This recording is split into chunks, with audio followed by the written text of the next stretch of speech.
They should have did Latino or Latinx, and then we'd see which one you know what I mean, which one actually people prefer. Right. And I don't think it's Latinx. I mean, Tony knows. Yeah, I don't think it's. You Latinx talk to most either. Hispanics, they don't buy. They don't even know what it is. They actually. It's funny. The left created colonization of the language. Yeah. So you kind of flip that on them. It's oh, you're colonizing. Yeah. The Spanish language. Oh, that's fascinating. It's it is appropriation. It is colonialist to remake the language to get rid of the, feminine or masculine endings. Yeah, and it's all these white liberals pushing it. Every time. It's so crazy. Every time. Latinx. So what do you think, Tate, what's the chat saying about the census? Do they trust the government? Well, I don't think you think you have to trust the government in this situation. What are you going to do, not have a census? I think we do need a census, and I think that there should be a citizenship question, and I think we need to know how many Americans there are. And then I think that House of Representatives apportionment should be based on the number of citizens and not just the number of people. Right. Well, yeah, you had you had in 2019 when Trump tried to do this the first time, as the Supreme Court said, no, this is not a matter of law. We're not resolving a constitutional quagmire. This is politically motivated. This go around, since hypothetically, Trump has 5 years to get this done. He can take his time here. They can actually put together a really good case to circumvent any court intervention. Democrats don't want this, right? There was this account, Refined Populist, on Twitter, and they were saying that if they do this and they properly measure for the seats, that it can cost Democrats 42 seats. All right, and so this is brutal for them if they lose this. The last time citizenship was on the census was 1950.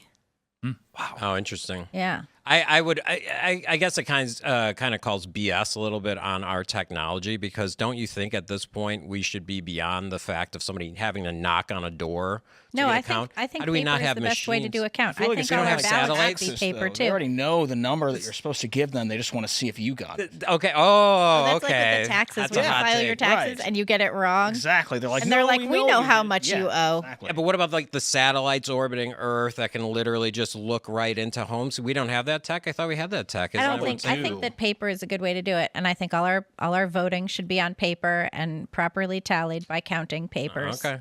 Yeah. We saw how that happened with the 2020 election. No, they didn't do that. That was mail-in balloting. It was very easily. Oh yeah, the mail-in, but okay, it's still paper-based though. Well, Nancy Pelosi came out in April or May of that year of 2020 and was like, we're going to have to do all mail-in ballots to protect us from COVID. And I remember... That was Nancy Mace? No, Nancy Pelosi. Did I say Nancy Mace? It wasn't just... It was all of them. Nancy. All the Democrats. My ear is a mess, so I all still the hardly hear anything. In person in 2020? That's wild. Yeah. What? I still voted in person in 2020. I didn't vote in person, too, and there was nobody there. Well, that was kind of like the Republicans shot themselves in the foot for a while, because they were like, only vote in person and only vote in election day. That's how we stick it to them. Oh, it's such a bad idea. And they would just knock out one election. The cost is 10,000 votes. The worst thing they push is that everybody should vote on election day. You should early vote. Yeah, absolutely. I would challenge you on that, Tate, a little bit and say, how do you know? How do you know that was a bad strategy? Because are you of the opinion that maybe the counts were maybe messed with? Well, I mean, we had out of our control. Multiple underwhelming midterm results, and I mean, I guess you could attribute it to some nefarious. Well, also, the midterm results. No, go ahead. Sorry, in Houston, they had an issue in Texas where they ran out of ballots, and some places shut down on voting day. So you actually had a lot of Republicans that allegedly didn't get a chance to vote because they all stupidly waited until voting day. If you have 5 days of early voting, there's plenty of time to early vote. And I think even in Texas, a lot of businesses will give the employees off to go vote. Oh yeah, totally. They'll give you extra time. You don't have to just go on your lunch. Yeah, I think some places it's even like a holiday, right? For some places, I kind of support Twitter polls. I think that's just as good as the government. No, it's that's just ridiculous. as good as the government. The government is so because inefficient. you can't Should be a force YouTube all poll. Americans to have a Twitter account unless you federalize Twitter, and that's a crap idea. Well, Elon took everyone's ID so he knows who's American and who isn't, so we can actually take those but that's polls. only the limited number of people who are on Twitter. I'm just saying. If Twitter I trust Elon more than the government. If Twitter with its hundreds of millions of users, the voting I do. If they left it to only Americans with their hundreds of millions of accounts on X, there would be 10,000 Americans on there. Let's be honest. It's I don't trust the government. That's what I mean. So it'll be a 5,000 yes, 5,000. I would get all the people that went to Blue Sky back on Twitter. If they had to get back on to vote. Yeah, and if X had, the America Party would wash everyone out of the water. I mean, are you kidding me? I think Mackey was ahead of his time. I'm just saying. Who, Doug Mackey? Yeah, I think he was ahead of his time. Yeah, I think there's going to be a text to vote soon. Is that what he's saying? Well, that was. I don't think there will be a text. I hope not. I think it's going to be. I think it's going to be like American Idol and every other reality show. Eventually, it's going to be. I certainly hope the federal government doesn't become more of a reality show than it already is. You literally have a reality show president. Well, let's jump. That's why I said more of. Yeah. I'm not as good as Tim as like breaking the. Sorry, like, Tate. Gotta be louder. Yes, sir. All right. The next story, we got a big story here. This is out of Texas. Dustin Burrow, the speaker, he just sent a memo out to House reps saying that quorum-breaking members must pick up their pay in person via check. No direct deposit allowed.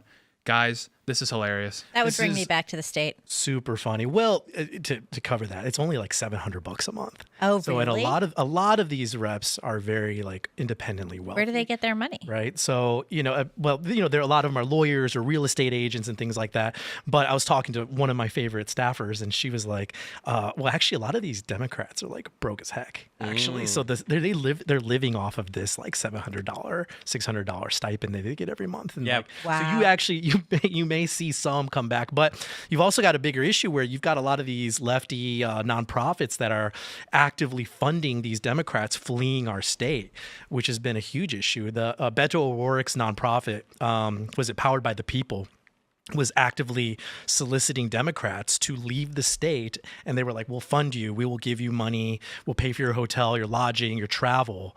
And now Attorney General Ken Paxton is pursuing that, and Governor Greg Abbott, as like a bribery issue, right? Because that is an issue. If you're paying people to break quorum, like you're bribing them to do something, and it becomes a federal issue where it's happening across state lines because they're fleeing to Illinois, New York, and other states. Oh my goodness, it is. And so like this is a genuine problem for Democrats, and I don't think that they thought far enough ahead. And the whole thing, they're going to pass this redistricting, and I just don't think that Democrats really planned this out very well. Thanks for checking out this clip from Timcast IRL. Make sure to watch the show live Monday through Friday at 8 p.m. Subscribe to this channel, and we will see you all there.